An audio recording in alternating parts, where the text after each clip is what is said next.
An upsetting day. On Friday morning, that is the day after the accursed performance, the entire staff of the Variety Theater, the bookkeeper Vasily Stepanovich Slastochkin, 2 clerks, 3 typists, both cashiers, the messenger boys, ushers, and cleaning women. In short, everyone at the theater were not at their posts. Instead, they were all sitting on the sills of the windows above Sadovaya Street, looking down at what was happening outside the theater. Stretched along the wall in a double line that reached as far as Kudrinsky Square were thousands of people. At the front of the line stood 20 or more of the most prominent scalpers in the Moscow theatrical world. The people in line were very agitated and kept attracting the attention of passers-by with their inflammatory stories of the previous day's extraordinary performance of black magic. These stories had particularly distressed the bookkeeper, Vasily Stepanovich, who had not attended the performance. The ushers were saying all sorts of preposterous things.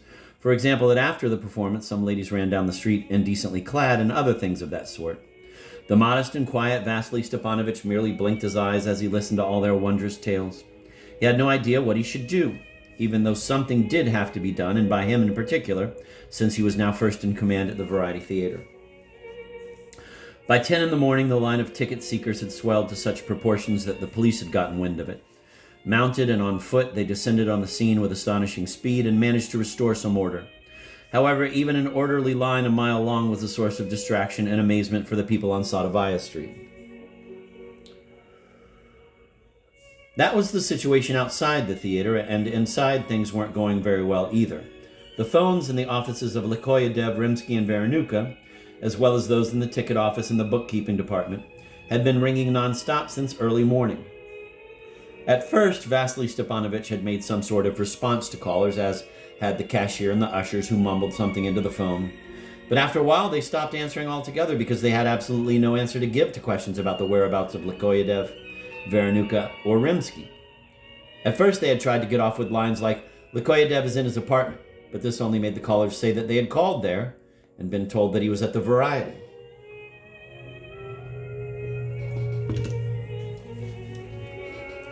An agitated lady had called demanding to speak with Rimsky. After she had been advised to call his wife, the receiver burst into tears, saying that she was his wife and that Rimsky was nowhere to be found. It was the beginning of a kind of nonsensical farce. The cleaning woman had already told everyone that when she came to clean the financial director's office, she found the door wide open, the lights on, the window overlooking the garden smashed, the chair overturned on the floor, and no one there. Just after 10, Madame Rimsky charged into the Variety, wringing her hands and sobbing. Vasily Stepanovich was totally at a loss and had no idea what to advise her. Then at 10:30, the police showed up. Their first completely reasonable question was, "What's going on here, citizens? What's this all about?" The theater staff pushed a pale and flustered Vasily Stepanovich forward and then stepped back. He had no choice but to call a spade and admit that the administration of the Variety Theater, to wit the director, financial director, and manager, had vanished and their whereabouts were unknown. That after last night's performance, the MC had been removed to a psychiatric hospital, and that, briefly put, last night's show had been nothing short of scandalous.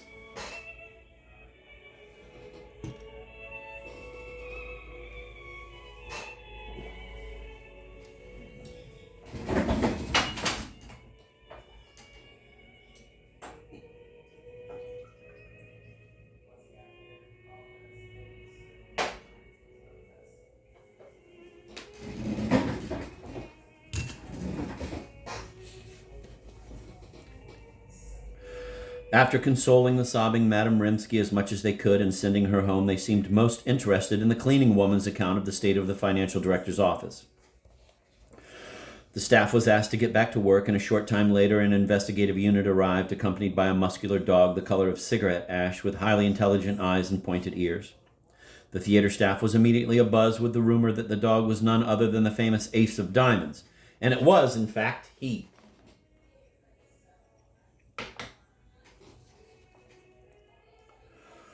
His behavior astounded everyone. As soon as Ace of Diamonds ran into the financial director's office, he started to growl and bared his monstrous yellow fangs. Then he lay down on his belly, his expression a blend of anguish and fury, and started to crawl over to the broken window. Having overcome his fear, he suddenly jumped up on the windowsill, stuck his pointed muzzle up in the air, and let out a wild and vicious howl. Not wanting to come down from the window, he growled and trembled and tried to jump out. The dog was led out of the office and let go in the lobby, and from there he went out the front entrance into the street, leading those who were following him over to a taxi stand. There he lost the scent. After that, Ace of Diamonds was taken away. The investigative unit settled into Veronika's office and began summoning, one by one, all the members of the Variety staff who had witnessed everything that had gone on at yesterday's performance. It must be said that the investigators encountered unforeseen difficulties every step of the way. The thread kept breaking in their hands. Had there been any posters? Yes, there had, but during the night they had been pasted over with new ones, and now for the life of them they could not find a single one. And where had the magician come from? Who knows? Wouldn't there have been a contract? One would assume so, replied a distraught Vasily Stepanovich. And if there had been a contract, would it have gone through bookkeeping? Absolutely, answered Vasily Stepanovich in distress. So where is it? It's not here, replied the bookkeeper, growing paler by the minute and spreading his hands helplessly. And indeed, there was no trace of any contract, not in bookkeeping's file, nor those in the financial director, Likoyev, or Veronika. And what was this magician's name? Vasily Stepanovich didn't know. He hadn't been at the show. The ushers didn't know. The ticket office cashier crinkled her brow and thought and finally said, Voland, I think. And are you sure it was Voland? Well, maybe not. Maybe it was Folland. The Bureau of Foreigners had never heard of any magician named Voland or Folland. Karpov, the messenger boy, reported that he thought that the magician had been staying at Likoyedev's apartment. Naturally, they went there right away, and no magician was to be found, nor was Likoyedev. Grunya, the maid, wasn't there either, and no one knew where she had gone. Missing, too, was the chairman of the House Committee, Nikanor Ivanovich, and Prolezhnyov. Something utterly unimaginable had occurred. The entire administrative staff of the theater had disappeared. A strange and scandalous performance had taken place yesterday, but who had staged it, and at whose instigation was not known. And meanwhile, it was getting on toward noon, the time when the box office was supposed to open. Under the circumstances, however, that was out of the question. A huge piece of cardboard was hung on the doors of the theater saying, "Today's performance canceled." There was a commotion starting at the head of the line, but once it was over, the line nevertheless began to break up, and in an hour there was no trace of it left on Sadovaya Street. The team of investigators left to continue their work elsewhere. The theater staff was dismissed, except for the watchman, and the doors of the Variety were locked. The bookkeeper, Vasily Stepanovich, still had two things to do right away. First, go to the Entertainment Commission to report on yesterday's events. And second, visit the Commission's finance office to turn over the proceeds from yesterday's performance, 21,711 rubles. The meticulous and efficient Vasily Stepanovich wrapped the money in a newspaper, tied it with twine, put it in his briefcase, and knowing the procedure well, set off for the taxi stand rather than the bus or trolley stop. As soon as the drivers of 3 separate cabs spotted the prospective passenger heading toward them with a bulging briefcase, they all took off from under his nose, looking back at him for some reason, with loathing. Dumbfounded, the bookkeeper stood stock still for some time, trying to figure out what it all meant. A few minutes passed and an empty cab pulled up, but as soon as the driver took a look at the passenger, he made a face. "Are you free?" asked Vasily Stepanovich, coughing with surprise. "Show me your money," the cabbie replied angrily without looking at him. Becoming more and more dumbfounded, the bookkeeper pressed the precious briefcase under his arm, removed a 10-ruble bill from his wallet, and showed it to the driver. "I won't take you," was his curt reply. "I beg your pardon," began the bookkeeper, but the cabbie interrupted him. "Do you have any threes?" The completely baffled bookkeeper took 2 threes out of his wallet and showed them to the driver. "Get in," he shouted, banging the meter so hard that he almost broke it, and off they went. "Are you short on change?" the bookkeeper asked timidly. "I got loads of change," roared the driver, his eyes bloodshot with rage, blazing in the rearview mirror. "This is the 3rd time today, and others are having the same problem. Some son of a bitch gives me a 10-ruble bill. I give him change, 4.50. He's gone, the bastard. 5 minutes later, I look, and what have I got? A label from a bottle of mineral water instead of a 10-ruble bill." Here the cabbie let loose some unprintable words. "The next guy I pick up beyond Zubovskaya Street, another 10. I give him 3 rubles change. He walks off. I rummage in the change purse, and out flies a bee and stings me on the finger. The bastard! The cabbie again let go a stream of unprintable words. But the tin is gone. Yesterday at the Variety, unprintable words. Some sort of slimy magician did an act with 10-ruble bills, unprintable words. The bookkeeper was stunned. He shrunk back in his seat and acted as if he were hearing the word variety for the first time. But meanwhile he thought, boy, oh boy. Having reached his destination, the bookkeeper paid the driver without any problem. He entered the building, and as he headed down the corridor to the director's office, he saw that he had come too late. The office of the Entertainment Commission was in chaos. A messenger girl ran past the bookkeeper with her eyes bulging and her kerchief askew. "He's not there, not there, not there, my dear," she was screaming to no one knows whom. "His jacket and trousers are there, but there's nothing in the jacket." She disappeared behind a door, and immediately afterwards sounds of breaking dishes were heard. The head of the first section, whom the bookkeeper knew, ran out of the secretary's room, but he was in such a state that he didn't recognize the bookkeeper and disappeared somewhere without a trace. Shaken by all this, the bookkeeper reached the secretary's room, which served as an anteroom to the chairman's office. And here he was utterly thunderstruck.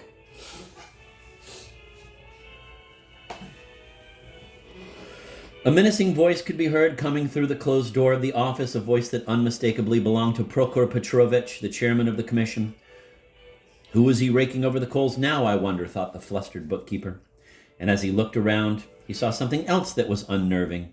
There in a leather armchair, sobbing uncontrollably and clutching a wet handkerchief, her head thrown back and her legs stretched out into the middle of the room, was Prokhor Petrovich's personal secretary, the beautiful Anya Richardovna. She had lipstick all over her chin, and black streams of mascara ran down her eyelashes and over her peach-like cheeks. When she saw who had come in, Anna Richardovna jumped up and threw herself at the bookkeeper. Grabbing his lapel, she shook him and screamed, "Thank God, at least there's one brave soul. They all ran off. They all betrayed him. Come with me and see him. I don't know what to do." And still sobbing, she dragged the bookkeeper into the office. Once there, the first thing the bookkeeper did was drop his briefcase. Everything in his head went topsy-turvy. And it must be said with good reason. Behind the huge desk with its massive inkwell sat an empty suit, moving a pen with no ink in it over a sheet of paper.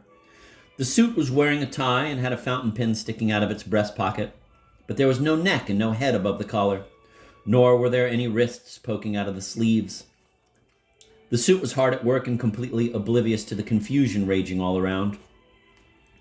Hearing someone come in, the suit leaned back in its chair, and from above its collar came the voice of Prokhor Petrovich, so familiar to the bookkeeper. "What is it? The sign on the door says that I'm not seeing anyone." The beautiful secretary let out a shriek, wrung her hands, and screamed, "See?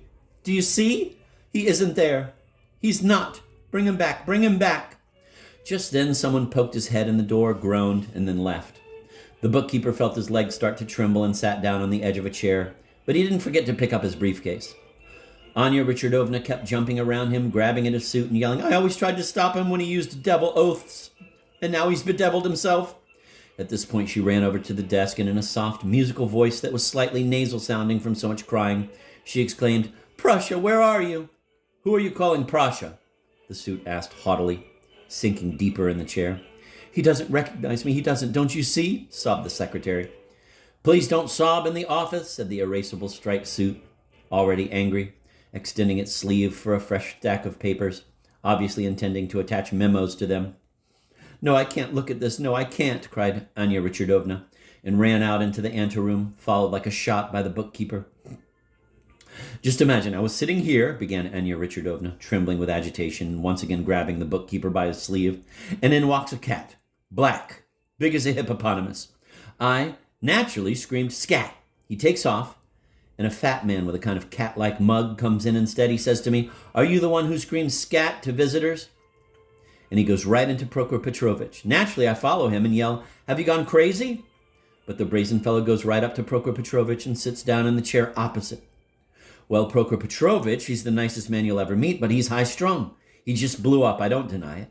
He's irritable, works like a horse, and he blew up.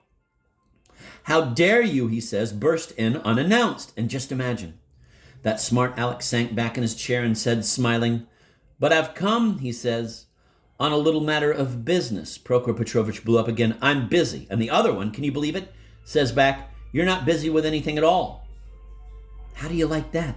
Well, naturally, at that point, Prokhor Petrovich's patient ran out and he shouted, what the hell is this? Get him out of here, the devil take me. And then just imagine.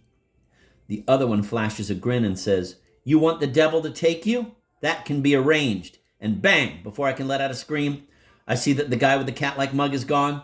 And sitting there in the suit, oh, howled Anya Richardovna. Her mouth stretched so wide that it lost its shape. She choked back her sobs and took a deep breath, but then she said something completely nonsensical. And it writes. Drives you crazy. Talks on the phone. A suit. Everyone's run off like scared rabbits. The bookkeeper merely stood there shaking, but at that point fate came to his rescue. Striding into the anteroom in a calm and businesslike way came the militia, that is 2 policemen. When she saw them, the beautiful secretary began sobbing even harder and pointed to the office door. Come now, citizeness. Let's not have any crying, said the first policeman calmly, the bookkeeper feeling his presence to be completely superfluous. Left the anteroom and a minute later was out in the fresh air. There seemed to be a draft blowing inside his head like wind ringing in a pipe, and in this ringing he could hear bits and pieces of the ushers' tales about the cat that took part in yesterday's performance. Aha! Could our cat friend be making a return appearance? Having made no progress at all at the commission, the conscientious Vasily Stepanovich decided to visit the branch office located on Vagankovsky Lane. To calm himself down a bit, he made the trip on foot. The Moscow branch office of the Entertainment Commission was located in an old house peeling from age set far back in a courtyard and was famous for the porphyry columns in its vestibule. On that particular day, however, visitors were less struck by the columns than they were by what was going on beneath them. Several visitors stood frozen to the spot, staring at the young lady who was sitting and weeping at the table where all the entertainment literature was displayed and sold. At the moment in question, she was not engaged in salesmanship of any kind and was instead waving off all sympathetic questions with a flick of her wrist. Meanwhile, from upstairs and downstairs, from every side and every department of the building, came the clanging of at least 20 phones. After crying for a bit, the young lady suddenly shuddered and shouted out hysterically, "Here we go again," and then broke out in a quavering soprano, "A glorious sea, our sacred Baikal." A messenger who appeared on the staircase threatened someone with his fist, and then joined the young woman, singing in a dull, toneless baritone, "Glorious the ship, the barrel of salmon." The messenger's voice was joined by others coming from farther away. The chorus swelled, and soon the song echoed from every corner of the branch office. In room number 6, the closest by where the accounting department was, a powerful, slightly hoarse, deep bass rang out above the other voices. Accompanying the choir was the intensified changing of the telephones. "Hey, northeast wind, roll out the breakers," roared the messenger on the staircase. Tears streamed down the young woman's face. She tried to clench her teeth, but her mouth opened of its own accord, and at an octave higher than the messenger, she sang, "The fine fellow hasn't far to go." The speechless visitors were struck by the fact that although the choristers were scattered throughout different rooms, they sang very harmoniously, as if the whole chorus were standing in one place, with its eyes glued to an invisible conductor. Pedestrians on Vagankovsky Lane stopped by the courtyard gates and marveled at the gaiety that reigned in the branch office. As soon as the first verse came to an end, the singing stopped abruptly, as if it were again obeying a conductor's baton. The messenger swore under his breath and ran off somewhere.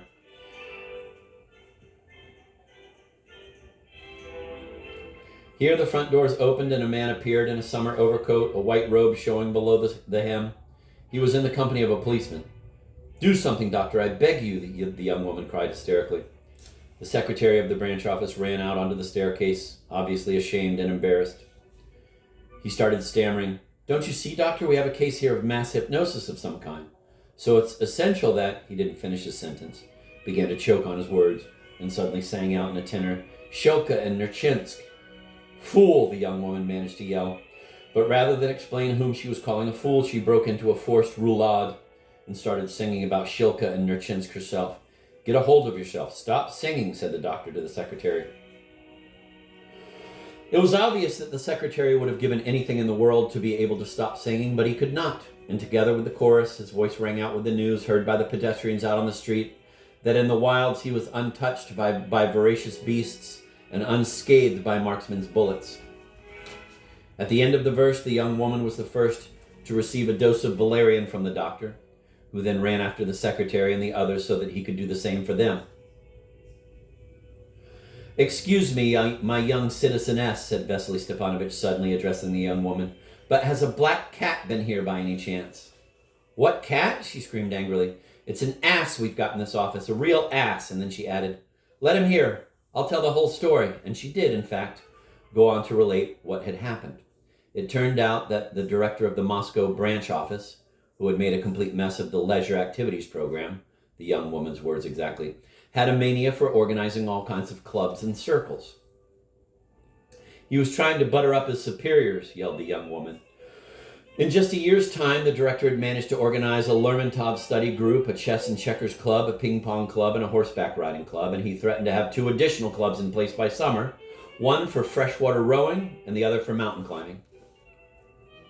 And then, today, during the lunch break, the director walks in and he's leading some son of a bitch by the hand," related the young woman, "who comes from nobody knows where and who's wearing tight checked trousers and a cracked pince-nez with an unbelievable mug on him." And then, according to the young woman, he introduced him to everyone in the cafeteria as a noted specialist in the organization of choral groups. The faces of the would-be mountain climbers clouded over, but the director encouraged everyone to be enthusiastic, and the specialist cracked jokes and showed off his wit, and gave his solemn word that the singing would take up hardly any time and would, incidentally, be extremely advantageous for everyone. Well, naturally, as the young woman reported, the first to jump up were Fanov and Karsachuk, notorious office toadies, who announced that they were going to join the chorus. The rest of the staff then realized that there was no way to escape it, so they said they would join too. It was decided that the singing would take place during the lunch break, since the rest of the time was taken up with Lermontov and checkers. The director, in order to set a good example, announced that he was a tenor, and that was the beginning of the nightmare. The choir master, specialist in checks, intoned "Do mi sol do." He dragged the shy ones out of the closets where they were hiding to avoid singing, and told Kasarchuk that he had absolute pitch.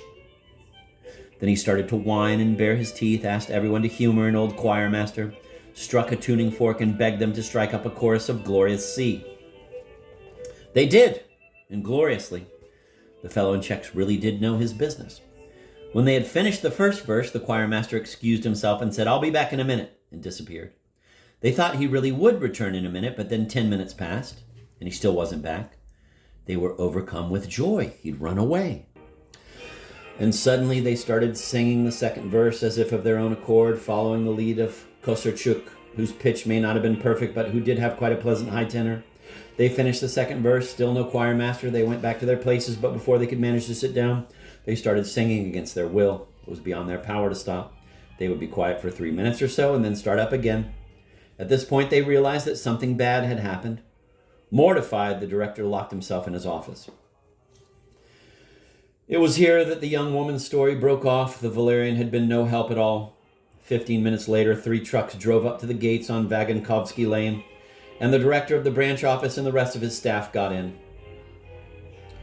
Just as the first truck came to a pitching halt at the gates and then pulled out into the lane, the office staff, who were standing in the back, their arms around each other, opened their mouths and filled the street with song. The second truck followed suit, and then the third, and they all drove off. Pedestrians going about their business cast only a fleeting glance at the trucks, manifesting no curiosity whatsoever, and assuming that they were going on an excursion outside the city. And they were, in fact, going outside the city, only not on an excursion. They were going to Professor Stravinsky's clinic. Half an hour later, the bookkeeper arrived at the finance office in a completely befuddled state, with hopes of finally divesting himself of yesterday's receipts. Having learned from experience, he peered cautiously into the oblong office where the clerk sat behind frosted glass windows with gold lettering. The bookkeeper could see no signs of upset or disarray. Everything was quiet, just as one would expect in a proper establishment. Vasily Stepanovich stuck his head in the window, which had a sign above it saying "Deposits," said hello to the clerk, whom he did not know, and politely asked for a deposit slip.